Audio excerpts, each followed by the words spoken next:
The video does not do it a whole lot of justice, but he actually hits me pretty good with the backswing. Other catchers could probably speak to this, where there's a lot of instances where a hitter will. Oh, geez, that smile though. Hey, everybody, and welcome to episode number 190 of the Chris Rose Rotation, a production of John Boy Media. For the first time in Pittsburgh, we are talking to Pirates catcher Austin Hedges. How's your place, dude? It looks nice.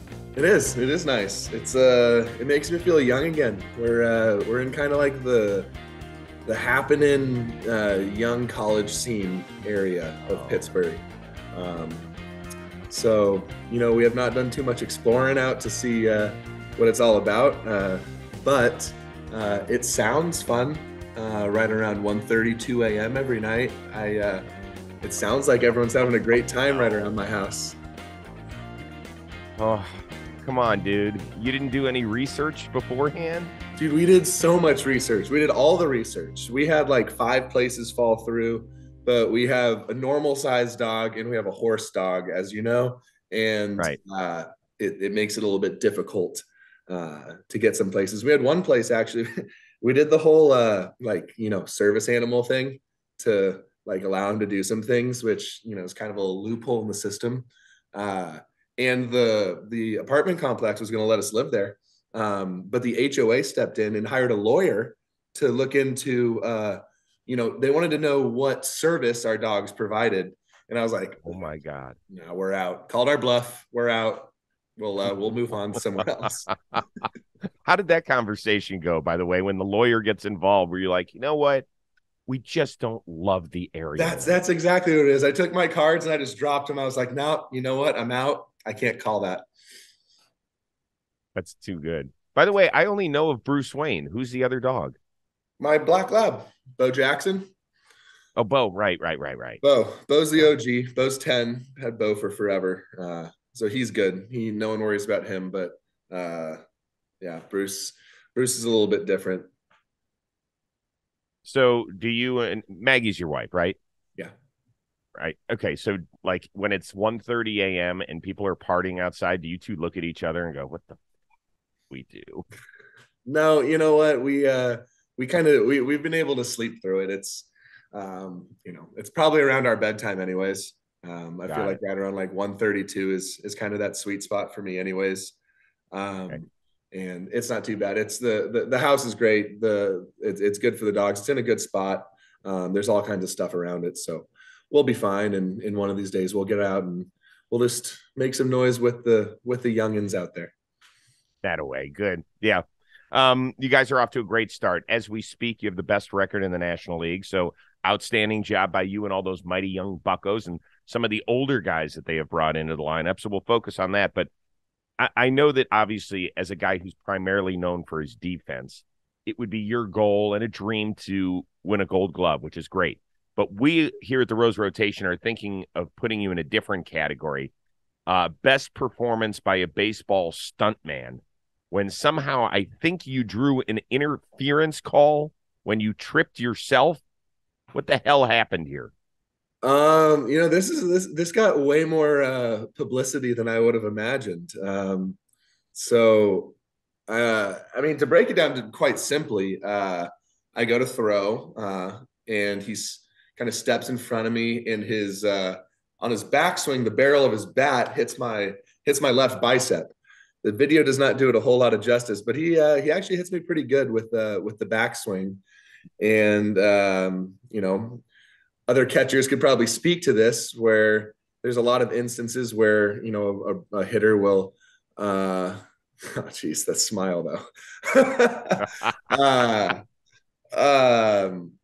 There's a lot of instances where you're going to throw a guy out, guy steps in front of you, and there's kind of it seems like there's kind of a confusion with the rule around really, it's not just professional baseball. This seems like this goes back to like high school, where if you don't make contact with the hitter, a lot of times the umpire is not going to call interference.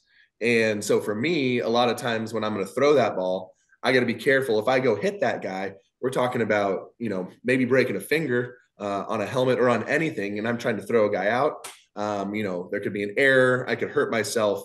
So when I felt his kind of body go in front of me and his barrel hit me, and I also knew I had no shot at throwing the guy out because of that. By the time I let the ball go, I didn't really have anything on it. And, it doesn't feel good to have a barrel hit you in the left arm. And it was a really good double play for the boys. Okay. I'm not questioning whether or not the barrel hit your biceps or it was difficult to throw. But there were players who participated in the World Cup who said that was quite the fake job. I mean, you That's look like you got hilarious. shot. That is hilarious. Did people actually say that from the World Cup? Well, let's be no, I'm making that up. But let's be honest. When you look at the video, look at this. Okay, bang. It was like, one of those, what do they call it? Delayed reaction. Got it. I knew the barrel had hit me. I knew this was going to be a difficult situation. And I knew that this play, this call needed to happen. Not every umpire can see it. Luckily, Carlos was back there and he made an outstanding call. And we were able to get that double play that we needed so badly. But basically, the way I'm looking at this is, Rose, shut up, move on. You're blowing my cover. Okay, got it. Thank you. I thought I did as good of a job as I could to make it not too over the top. And then I watched the replay, and the replay is a little bit hilarious, to be honest. But we'll just leave it at that. You probably don't check the calendar very often, do you? Let me help out. Mother's Day is fast approaching. We're talking about May 14th. It is right around the corner. You're probably sitting there saying, God dang it, I don't ever have an idea what to get mom or to get my spouse. We've got the perfect idea. Lightbox lab-grown diamonds. The perfect solution. You will be the MVP of Mother's Day. They got everything from sparkly studs to brilliant necklaces. These gems will make her jaw drop. Kind of like this. You love me. You love me. Yes, we love you, Ma. We love you, wifey. And so here you go. Lab-grown diamonds is a guaranteed W. So once again, this year, forget about the flowers. Forget about the perfume. If you ever got your wife or your mom socks, that's the dumbest idea I've ever heard. Go be the MVP of Mother's Day with the gift that you will never forget. And if you use the promo code ChrisRose10, you're going to get 10% off your purchase as well. So shop Lightbox lab-grown diamonds. Use the code word ChrisRose10 for 10% off. In fact, write me in the comments how much Ma or your wife love the choice. I want to hear from you. There's been some nice write-ups about you. I read one on MLB.com about how you are one of the huge difference makers this year. And I know that you don't play the game because of this, but for a guy who hasn't gotten a ton of press over the years, how much is it appreciated that somebody says, hey, this dude is a huge reason why we've had a nice turnaround this early in the season? Yeah, it is. It is nice. It's there's some things that, just some of the little things that going about my work every day that I take a lot of pride in, that, I've taken a lot of pride in for a lot of years now. And, most of the things go unnoticed. And in a way, I mean, that's kind of how I like it. I think those are the real difference makers throughout a season, are the things that you do or that your team does when no one's watching, right? When no one's there to give you the pat on the butt to tell you good job. And like I said, I've taken a lot of pride in that. And it's cool that it seems like a lot of people have noticed some of those little things that you can't quite quantify, put a number to.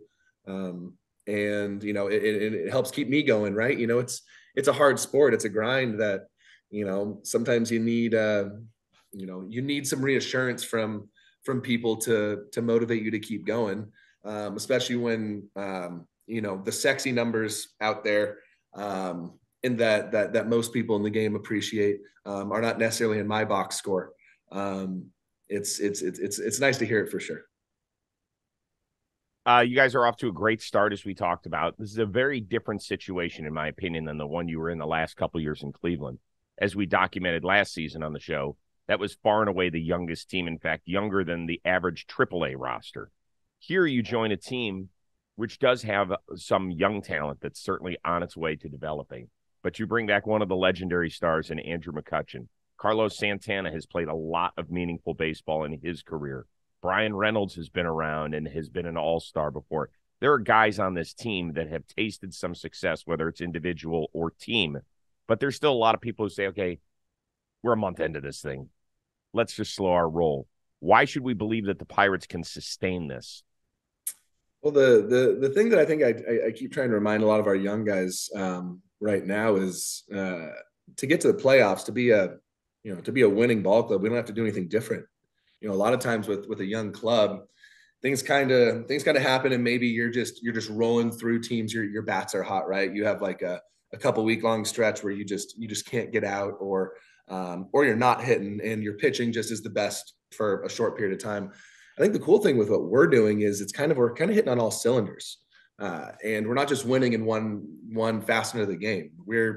I feel like when we went into Colorado and swept them there, one of my favorite things that we did was how we ran the bases. We were just taking each extra base. We were turning singles into doubles. We're going first to third, first to home. All these little things that, those are the things that you can always do, that you can always lean on, no matter how your pitching or hitting is going. So for me, we've won with our bats. We've won on defense. We've won with pitching. We've won with base running. Really, all the things. And when you've done all that, you kind of prove to yourself that, hey, man, like, we don't really have to do anything different. We have to just continue to do this and know that this is a winning recipe. And the guys are buying into that. And the guys know that if we do that, we win ball games. And for most guys that have been in Pittsburgh for a while, like, they haven't felt this type of winning before. And I think now that guys have kind of got a taste of it, they know what that means, and they know how to go about their business each day to do it. So, it's an amazing start, and we're super pumped about it. But we also now have, not just now, but really since we entered spring training, it's our organizational expectation. We came in being like, we expect to win and to do it now. And that's one of the reasons that, I signed here. I didn't want to just be a part of like a rebuild about a team that was just, not going to compete this year. And looking at everybody that they signed and the talent within the organization, I believed in it, and it's awesome to see that it's shown on the field right now. You were still healthy when Andrew McCutchen played his first game back in a Pirates uniform and home, right? Wasn't healthy. I was there though. Oh, you were there. Okay, good. For people that don't exactly remember how it sounded, here we go. Cutch's first at bat back as a Bucko. Ladies and gentlemen, please join me in welcoming home number 22, Andrew McCutchen. Dang, man. I had chills that whole time. And I had chills. The first at bat was awesome, but I mean, it was the same when he got announced, the player intros, everyone's on the third baseline, just the player intros. They announced Cutch. It was the same type of thing. Then his mom sings the national anthem, which was like the coolest thing ever. Then he gets his first at bat. Like, I've been talking to him like in some of the days like leading up to it. Like, he knew it was coming. Like, we were worried that this guy was going to get a ball. Like, he was going to start the count 0-2 because of his ovation. Luckily, I believe Derek Shelton, our manager, had talked to the league before, and I think they had some good feel to know that this is one of those special moments that not too many players get. Not too many players come back to a city that they brought so much joy to, and everybody deserved that moment. I think even the visiting team appreciated that moment. And it's one of those home opener moments that I'll definitely never forget. From the line to his mom singing to his at bats. He had a homer that night, right? In his last at bat, I think he had a homer. Like, it was really, really everything about it. Just the whole homestand itself was it was one of those special ones, and I was glad I was there. So I think it's pretty special for you guys. I mean, listen, to make the major leagues is sensational, but to have the opportunity to play with superstars, it kind of makes it a little more fun occasionally. Obviously, your team's going to be better, but I mean, just to say, hey, yeah, I played with that guy when you're 25 years past your your time as a major league player. What have you learned in the first couple months of hanging out with Andrew McCutchen that you can take and say, yeah, that's kind of a cool story? Yeah.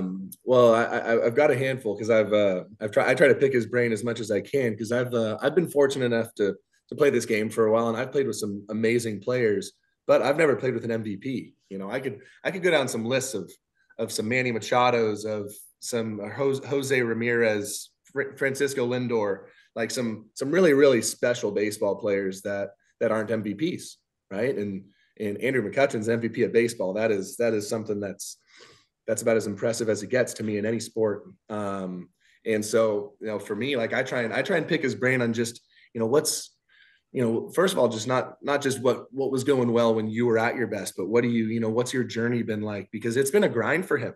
He was MVP, but he had he had a bad ACL injury, and he had to definitely go through a lot to work as hard as he could to get back to being Andrew McCutchen. And talking to him through that was, it was a nice reminder that, like the best of the best of the best, the Hall of Famers in our game, they go through it. They go through their doubts, their rehab stuff, do I still have it anymore? What do I got to do? And he's had plenty of those moments in his career, and he's overcome each one of them. And, at however old he is right now, like 14, 15 years in the big leagues.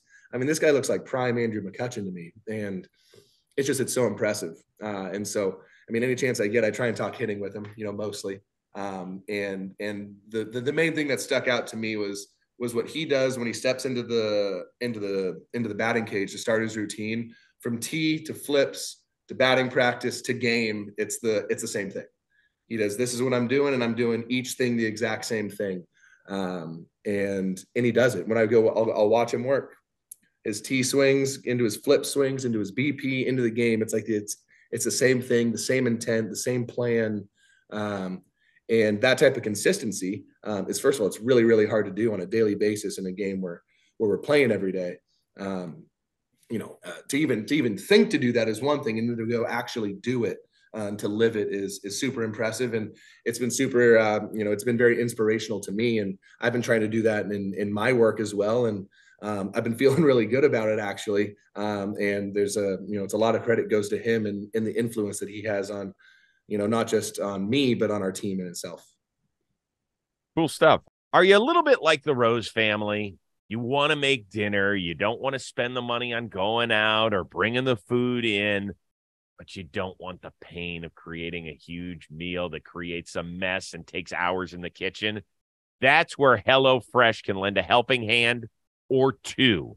HelloFresh keeps your taste buds on their toes with 40 recipes, over 100 seasonal and convenience items for you to choose from each and every week.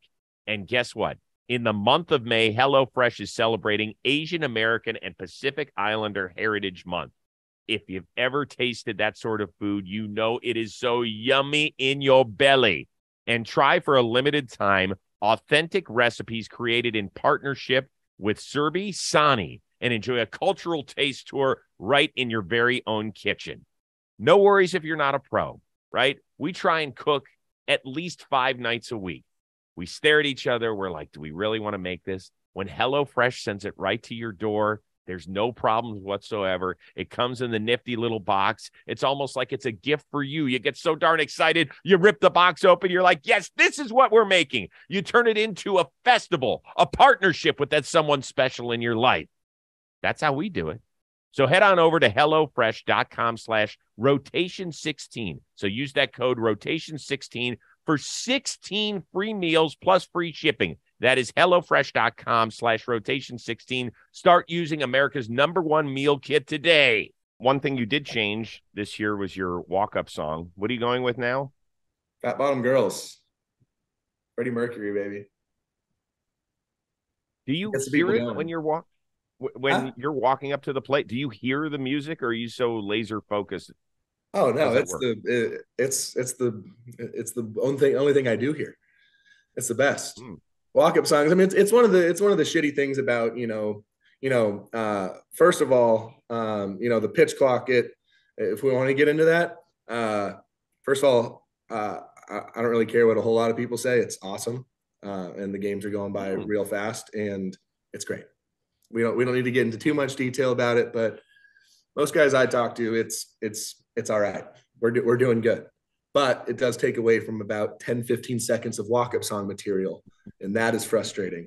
And so I don't know, I was sitting in this house here, and I was with my wife and my brother-in-law, and we were trying to figure out, like, all right, guys, we got like 5 or 6 seconds. How can we make 5 or 6 seconds hit? Right. And that's super hard to do. So I started thinking about some guys that had some walk-up songs in the past that I liked. And one of the things I liked are the guys that they have the song, and then the song shuts off, but it's right at the part where everyone in the crowd knows the words, right? So Charlie Blackmon, perfect example, in Colorado, he's walking up to, Josie's on a vacation far. And so he always used to time it up perfectly right before he steps into the box. The whole crowd goes, tonight. And it's awesome. And it's like this classic Charlie Blackmon thing. And everyone in Colorado loves it. Then last year, I believe, in Kansas City, Whit Merrifield walked up to Tequila. So he's walking up, and all you hear is and then it stops, and the whole crowd goes Tequila. And I'm like, dang, that's good. That's really good. So I was trying to think of, like, something like that I could do. So the 2 options to start the year, we started with Whitney Houston, I Want to Dance with Somebody, just waiting for, and I was hoping maybe it could stop and everyone go, with somebody who loves me, It didn't hit, didn't have good results in the batter's box. It just, I don't know, it just didn't feel right. But Fat Bottom Girls, the first time I walked up to it, right as the song cut off, I don't know how many people were doing it, but there was enough where I could hear when the music cut off. I could hear enough people saying, like, Fat Bottom Girls, you make the rockin' world go. And I was like, oh, that's it. We nailed it.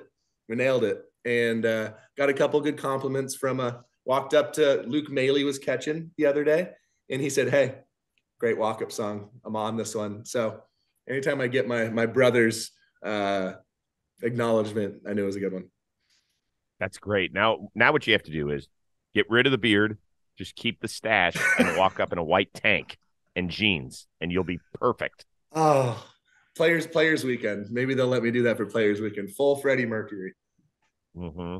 So when you walk up to the plate and one of your boys is back there, like a Luke Maley, guys that you're close with, guys that you played with, you've gone to battle with, how quick are the conversations?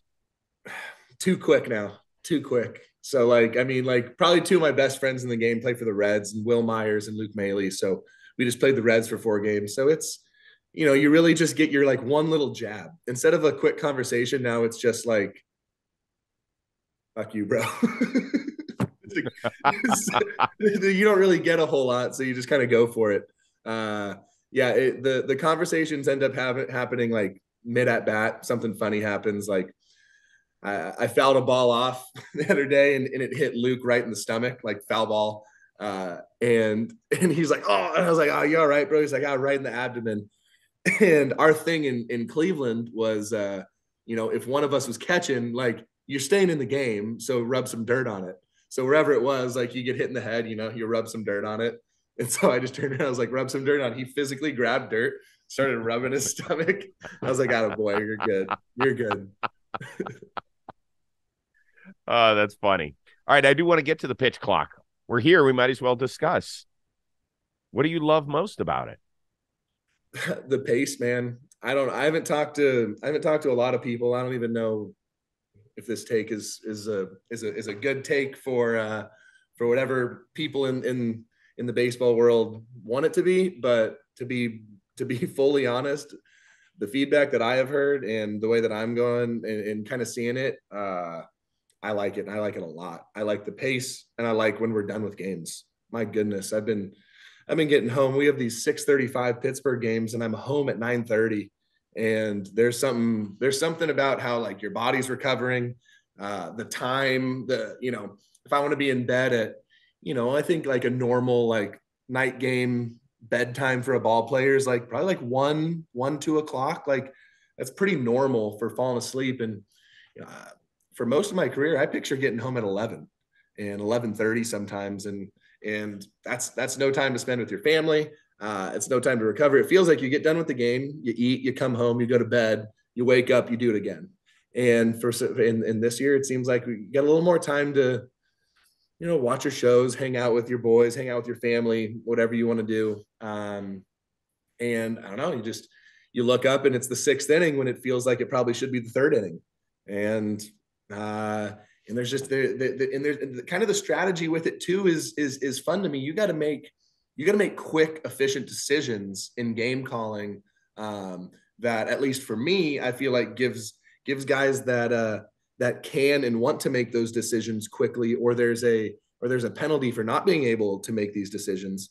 I think there's a real strategy to that. I mean, that's kind of like, you take it into like the NFL, right? A lot of people talk about, you don't want to be penalized for something you didn't work on. So that's one of the big arguments in baseball is like, you work all off season on throwing strikes, on getting hits and all that. And you don't want to ball or a strike on a time thing, right? That doesn't seem like a competitive thing, but I look at probably the most popular sports in our country, and in football and basketball, and these guys have their clocks to get their plays off, to get their shots off, to get their play calls in.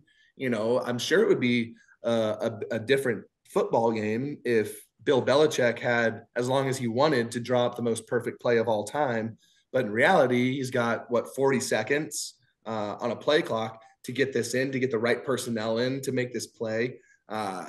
There's a pressure element to that and a strategic element to that I think is really cool. And is a competitive advantage or disadvantage for the guys that can think along like that. And as the games have gone on, I've started to kind of enjoy that. And I think it's a good positive challenge for us right now. The shitty thing is that the players right now are the ones that are the guinea pigs. So there's still a learning curve, and we still got to, learn how to do it. And it feels like we're the ones that have to wear this load of the game progressing. And it's like, damn, we want to keep the game the way it was. We love the game.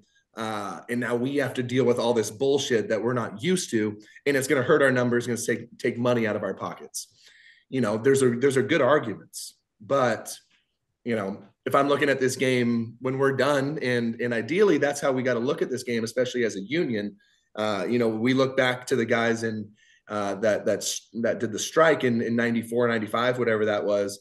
And they did a big deal for the future of the game. And they made the game, they allowed us to have, no salary cap, this guaranteed money that's amazing. And we appreciate what they did for us, but they had to go grind in a way that, luckily we haven't really had to. We're now, I think in passing along the game to make the game flourish and be amazing and grow. Sometimes you got to take a couple shots yourself, which sucks, but I think it's okay. And I think where it's going, I think it's pretty good for year one for doing some of this stuff, where I feel like in like 5-10 years, I think we're going to be grateful. And I think it's going to be a really fun sport. I think it's excellent perspective.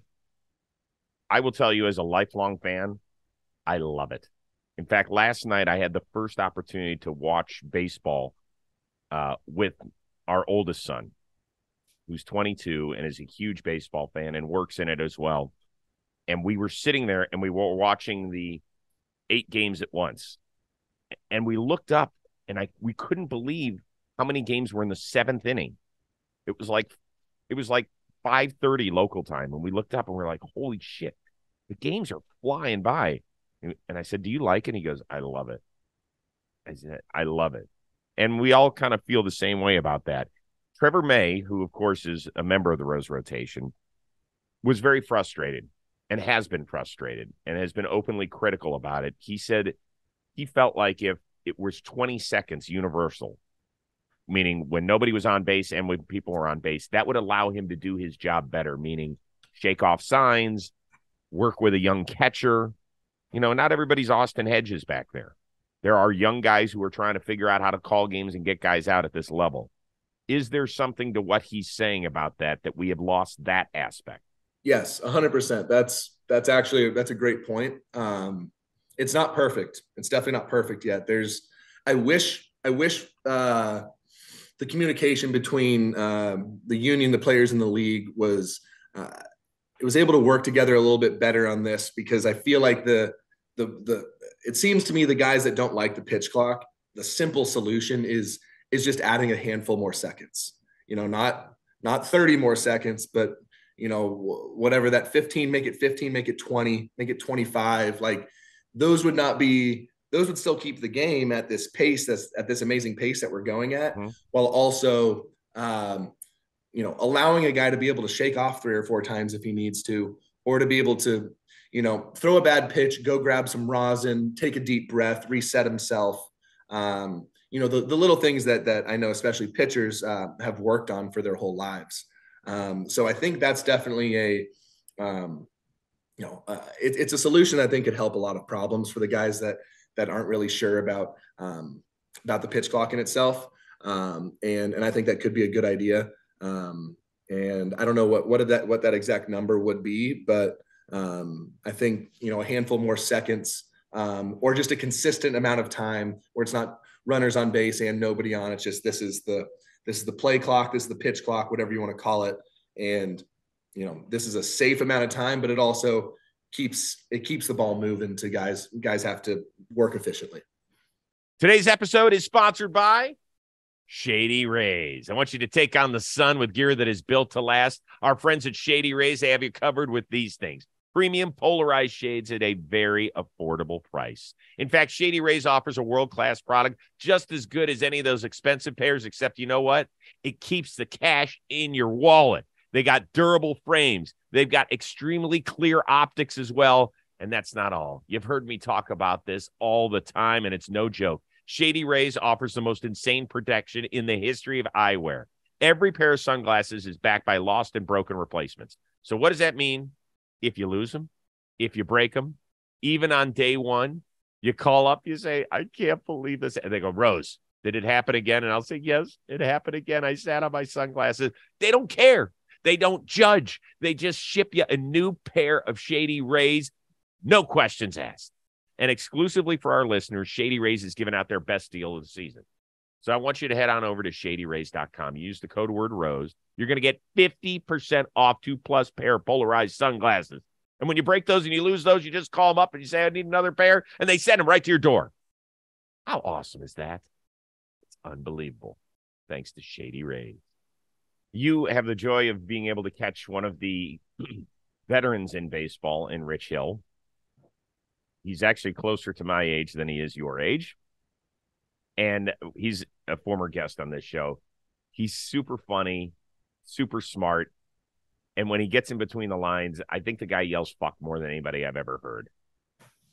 How can you not laugh like when he throws a pitch and like mid-flight, it's like, fuck. That is the hard part is, so the challenge of catching Rich is, first of all, he's one of the most beautiful, amazing people and teammates I've ever played with, and is just an absolute joy to be around.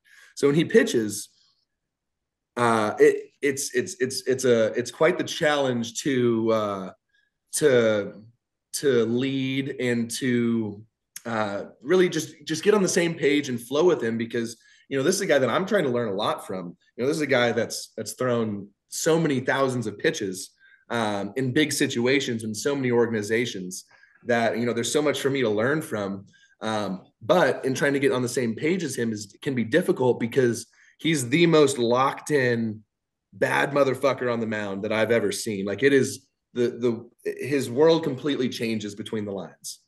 And, without knowing exactly from his words, like for me in just assessing what I'm seeing is when he steps on the line, like, and especially where he's at in his career, that's his edge that has gotten him to pitch at 43 years old. It's take no prisoners. It's never step off the gas pedal. There is not one pitch that he's taken off. He's throwing with everything he has and with the intent of absolutely ruining that hitter's day, right? It's fuck you. This is mine. Like, I'm going to go get it. And all I care about is how this ball is coming out of my hand and that you're going to get out. And that's it. And if things don't go my way, like, I wasn't locked in enough and I gotta go further. So I'm like, okay, so I'm now assessing this. I got to figure out, like, okay, Do I need to light the fire under his ass even more? Do I need to calm him down? What kind of conversation do I need to have with him? And trying to learn that has been an absolute blast. So like a good example, we're in Colorado and bases loaded jam in the first inning. And Rich gets done with his outing or gets done with the inning. And you would have thought he gave up 8 runs, but he gave up 0 runs. But he needed to, he wasn't just fired up enough to will himself to get through. Well, first of all, a very difficult place to pitch in. For a guy that's throwing a lot of breaking balls, Colorado's a really difficult place to pitch in, and for him, he knows he's like, I got to be at my absolute best to give the team a chance to win. So he's formulating all this edge inside of him to just will himself to put a winning performance out there. And it's exactly what he did. We end up winning the ball game, but it's this mode that, I thought Cal Quantrill in Cleveland was crazy when he stepped through the lines. But Cal's like a 3 out of 10 on the Dick Mountain scale. Full Dick Mountain is a 10, and it's tough to get there. But my goodness, is it impressive? And here's a fun story for you. So he throws 105 pitches in Colorado and wins the game, dominates, part of our great series there. 2 days later, there's a day game. So Rich is there at 9 a.m. So we're talking less than 48 hours since he threw 105 pitches in Colorado. He goes and throws a bullpen at Coors Field at 9 a.m. and throws 100 more pitches in the bullpen, just letting balls eat, just doing his thing, maintaining his velocity the entire time. Comes into the clubhouse and boys kind of find out about it. And he's like, fuck yeah, absolutely. You don't get to do this for forever. Like, I had stuff to work on. I go out there. And I swear to you, like, I was like, well, we won the series. We're about to win today. That was it. We won the game because of that. We go out there, we score like 12 runs in the first 2 innings. And it was little things like that I was like, he set the tone. It was like, oh, we already won the series. Do you guys want to sweep these guys? Do you want to be some bad motherfuckers out there and go do this? Like, I'll show you how to do it. And I swear the energy just shifted to, it was already good energy, but it shifted to like, oh, we're going to go sweep these guys now. And boom, and it happened. And I was like, that's Rich Hill for you right there. So hold on here. I mean, I've been privy to a lot of bullpen sessions. I've had the good fortune of being able to watch a bunch. I've never heard of a guy that throws 100-pitch bullpen 2 days after he throws. In Colorado. In a place where you don't recover that well. Fully good. Goes back out against the Cincinnati Reds 2 days after that and goes 5 innings, 1 run, I think unearned, strikes out a bunch of dudes, just doing his thing. He's like, yeah, that's it. And if he could, he would have thrown more. I can't even get out of bed a day after working out. And here he is after throwing. Special. He's special. It's really, really impressive. It's one of those things that, especially on a young ball club, when you're not feeling good, you can go look at that guy and be like, there's no way, like, how is he feeling better than me right now? And the answer is he's not. But he just makes himself go do it, and he wills himself through it and does it anyways. And, if you want to have a long career in this league, that's the guy that you want to look to. That's impressive. That's an awesome story. Thank you. I want to get to the Max Scherzer situation with you, because I think as a guy who has to hit for a living and catch pitchers, you must have had a few interesting thoughts on baseball suspending a guy 10 games, not just a guy, but a Hall of Fame guy as well. When you saw it unravel, read about it, watched the highlights, listened to Scherzer's interviews, where do you stand? Man, to be honest, it was really difficult to face guys for a few years when they were really taking advantage of the sticky stuff. There was some pitches that seemed like pretty unfair to hit. But I'd rather them bring it back, to be honest. Pitchers, to me, I think they should be able to use borderline whatever they want, for the one reason of I'm sick and tired of dudes getting hit in the head. I don't know what's going on, but too many dudes are getting hit in the head and getting hit up and in and everyone throws 100 now. If you make a major league debut, if you're watching these major league debuts, like there was a guy for Oakland the other day made his debut. How hard does he throw every pitch? 100. Everyone throws 100 now. Okay. This is really hard. This is like, for me, it's borderline life or death, right? When you're stepping in the batter's box, I've been hit in the head with pitches, not just catching, but hitting. Like, it's scary. Like, head injuries injuries in baseball are scary. And when I'm thinking about playing like a day game in St. Louis in the summer, and all you have is sweat and rosin. Obviously, there's the whole thing with what that means if you had alcohol or all that other stuff. It's like, dude, grab it, use it. The last thing I want is a dude. If I'm watching a guy wiping his hand off every pitch, and then Jordan Hicks has to grab that ball and he has to throw a ball 105 with me hitting, I'm like, grab some sticky. Go ahead, grab some sticky. Throw this thing where you want to, and we'll learn how to hit it. Like I'm sure there's plenty of other arguments that hitters would hate that take, but for me, for the safety of the game, for just the consistency of it, it's like, let these guys that I would guess most guys that I talk to are using it more for control of their pitches. If they could figure out a way to make sure these pitchers can control their pitches with an equal standard, where they're not being able to add these crazy RPMs to their stuff to throw, unhittable stuff.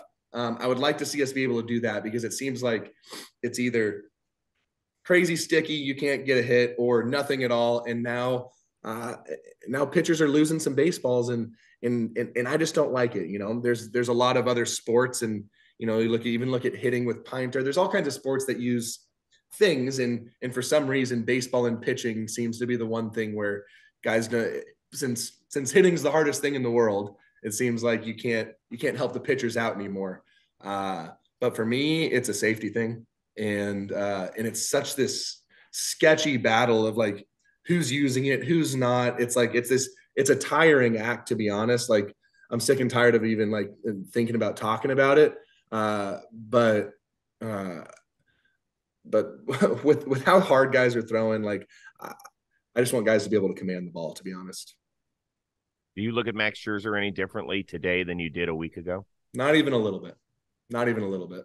I'm really confused by the no appeal. That's confusing to me. But no, like, time heals all wounds. People get over it. People are going to be talking about me flopping on the ground for a couple of days, and then no one in the world's ever going to talk about it again for the rest of history.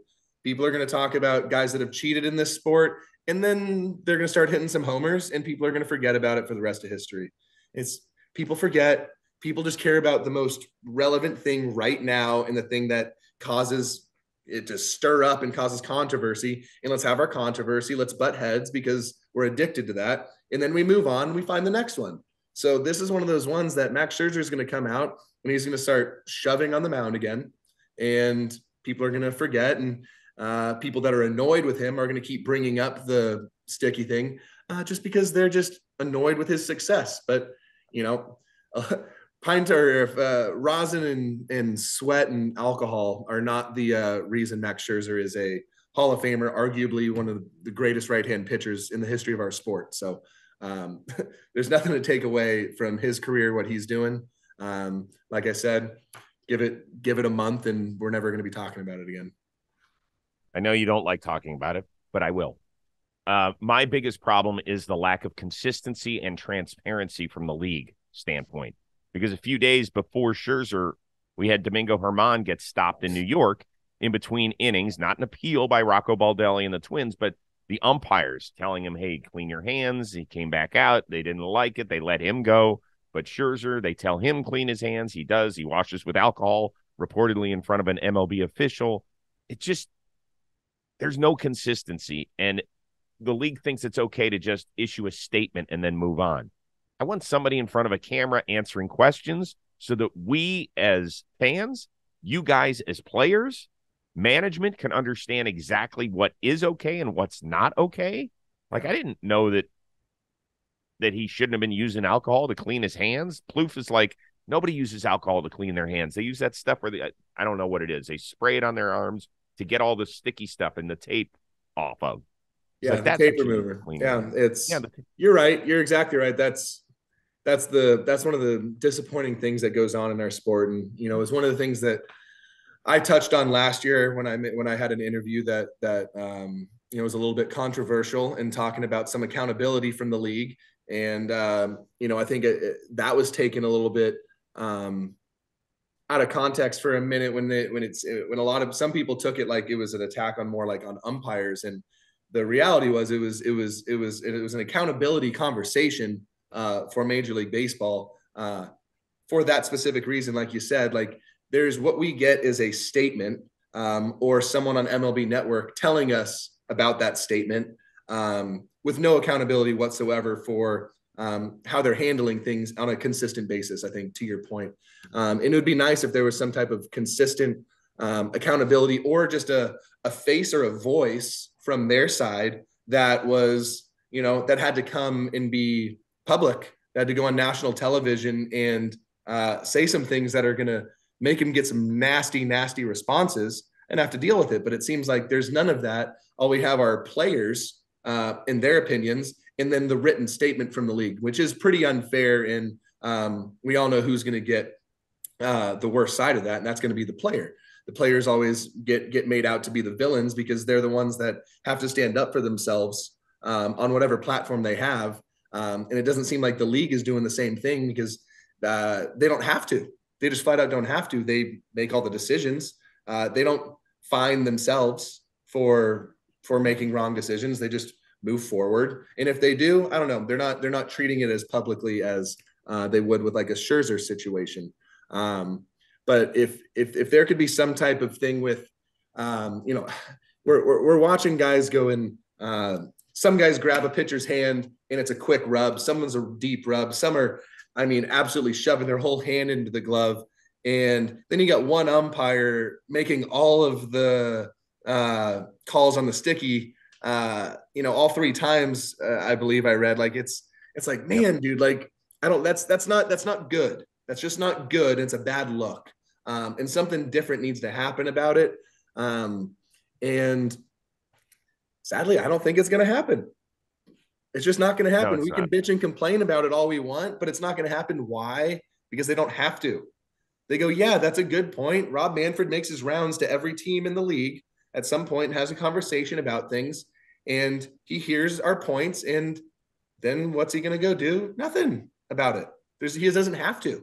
He doesn't have to do anything about it. He's the guy in charge and he can listen and nod his head and, check the box. I talked to the Pittsburgh Pirates. I talked to these guys and they gave me these great points. What do I have to do about it? Nothing. Doesn't have to do anything about it.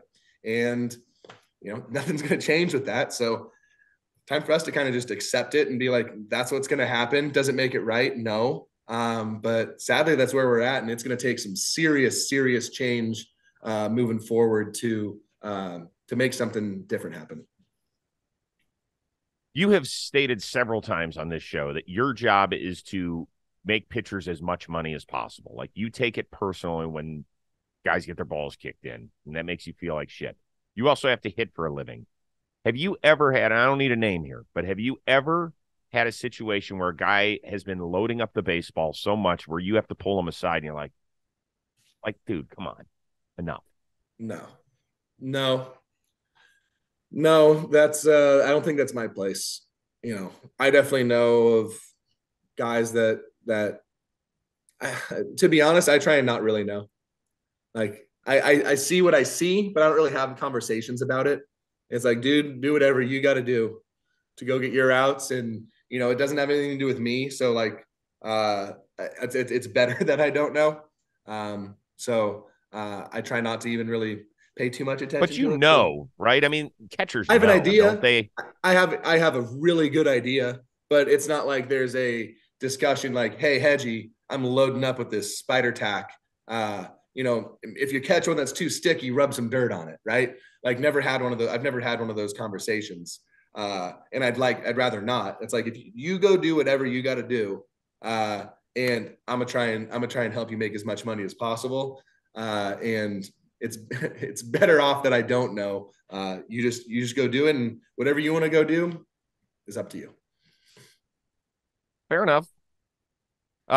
What's your wife up to? I know last year, didn't she go to Europe or something with your mom? And yeah, wasn't that the trip that she took? She's good. She's here. And she stayed back in Denver for a couple of days when we were there, and we had some friends come out to see me play, and they stayed for a couple of days and went to a show at Red Rocks, which they'd want to go see. And seeing some of those pictures and videos, that place it's on my bucket list for sure. It looks really, really cool. Started snowing, so it looked like a pretty special environment. We our last episode with Lucas Giolito, we had quite the conversation about Coachella. And I imagine that'll be your first stop when you probably retire. I think my wife has been to double digits. I think she's been to 9 or 10 Coachellas. Oh my God. That's her that's her and our kind of friend group back home. That was their thing. So she didn't go this year. Probably first time in a long time, but pretty much like it was like 18 years old to 27-ish years old. Didn't miss one. They do the camping. They get there bright and early on the Thursday before, get all their stuff set up, and they have endless stories of that time. Yeah, I told her if we ever go, like, there's no, I don't know, camping's probably not for me. It's probably gonna need to be like VIP section, air conditioning, Airbnb, one of those types of things. That sounds fun to me. Well, you do look a little bit like the Bear Grylls sort of deal. You look like Mountain Man, but that's not your thing, huh? It's not. I mean, as I say that, like, I probably would be my thing. You give me enough Bud Lights and, camping sounds like a good time.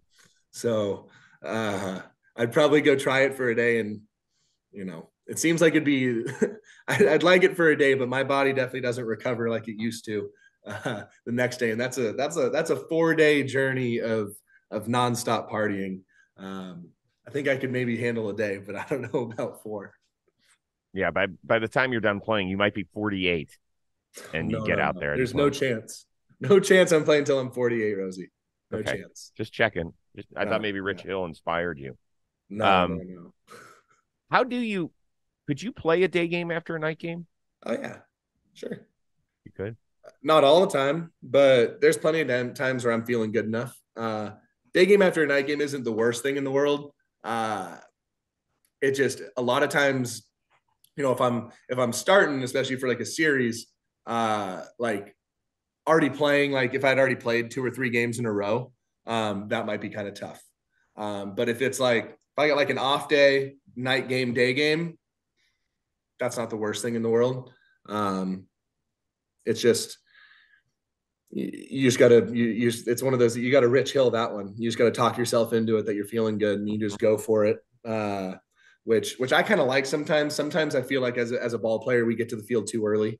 We're there at 1:30 for a 7 o'clock game. There's a lot of downtime, a lot of preparing, like over preparing.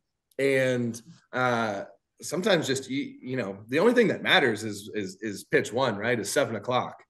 All the other stuff leading up to it, that's great. It's good practice. You got to do your prep and all that, but none of that matters. It's the only thing that matters is those 2.5, 3 hours of game time right there.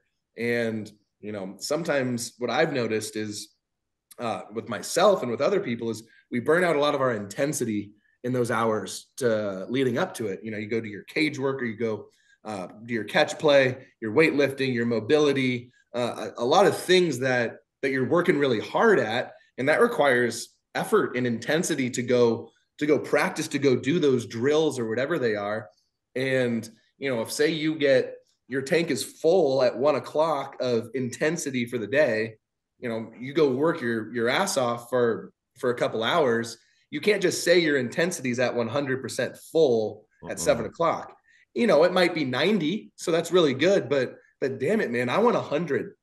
I want 100 at game time. And I want to try and keep that fuel tank full for the only thing that matters. So sometimes those day games are kind of fun because it's just like show up, lock it in, jump in the cold tub. Here we go. And I am peak intensity. And even with my body feeling a little bit sore, it might even be better. Last thing before we get out of here. When we talked to you in the spring training, you were staying at a place that had like small little pond that had a crocodile in it. And you told us that there were residents that would go up to it. Alligator. And then I'm pretty sure crocodiles aren't in America, bro. All right. Alligator. Yeah, whatever. Yeah. Come on. Snappy thing with teeth. Okay. There was a picture that you took with the alligator over your shoulder.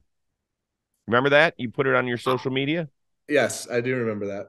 I was there. Didn't we talk about how stupid the people were that got within, I don't know, 20 feet of that thing? And here I see you doing it.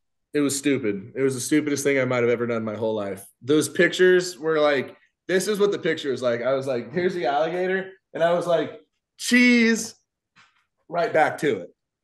I definitely didn't have my back turned to it for more than 2 seconds because I was like, I'm not being that guy. My wife wanted to take a picture of me. It was the alligator happened to be right there. You know, it was perfect photo time. But I was like, this is how it happens. Now I'm one of those guys that's just like taking pictures, and then I get dragged in the water. And I love my wife, but I don't think she's gumming into the water and beating an alligator to save my life. It's just not happening. No. Unless she wants to go down too. So no. It's definitely easier for her to find another catcher. She would, yeah. Try and she ward could off definitely an find alligator. another catcher, no doubt. Yeah. Or she could find somebody at Coachella. Just, you never know. Lots of people in the world. Listen, dude, always great catching up. I'm so happy you guys are off to a really, really good, fun, solid start. I didn't even check the schedule. Do you go to Cleveland this year? Do we get to have another No, they come there. They come to us. I know. I was wishing we'd go there. I was looking forward to another one of those. Like, remember, we were at the Austin Hedges reunion tour. Yeah, you were my standing ovation. It was great to get somebody. Oh, yeah. We were so fired up when you'd catch in between innings on the day you had off. That was awesome. All right, we'll catch up in a month or so. See who your LA Chargers have drafted and stuff. Although by the time this airs, we'll know. But we'll talk about it then. Okay? Sounds good. All right. For our awesome producer, the one and only Robbie Scirocco, and the alligator chasing Austin Hedges, I am Chris Rose. We'll see you next time on the Chris Rose Rotation, a production of John Boy Media.